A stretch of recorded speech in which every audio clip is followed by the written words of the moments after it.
গতকাল গভীর রাতে গোপন সূত্রে খবর পেয়ে লালগোলা থানার পুলিশ লালগোলার পণ্ডিতপুর কিষাণ মান্ডির কাছে অভিযান চালিয়ে বিপুল পরিমাণ মাদক সহ এক যুবককে গ্রেপ্তার করে।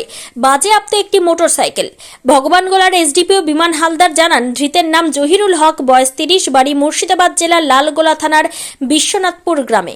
বৃহস্পতিবার গভীর রাত্রে লালগোলা থেকে জঙ্গিপুর যাওয়ার মূল রাস্তার ওপর পণ্ডিতপুর কিষাণ মান্ডির কাছে গোপন সূত্রে খবর পেয়ে লালগোলা থানার ভারপ্রাপ্ত আধিকারিক অতনু দাসের নেতৃত্বে পুলিশের একটি টিম অভিযান চালায়। সেই সময় মোটরসাইকেলে নিয়ে আসা এক যুবককে সন্দেহভাজন হিসেবে আটক করা হয়।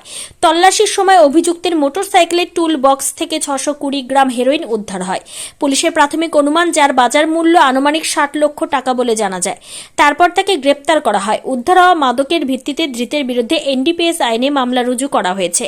এই মাদক পাচার চক্রের মূল শিকড় সন্ধানের জন্য ধৃতকে 8 দিনের পুলিশ হেফাজতের আবেদন জানিয়ে আদালতে পাঠায় পুলিশ।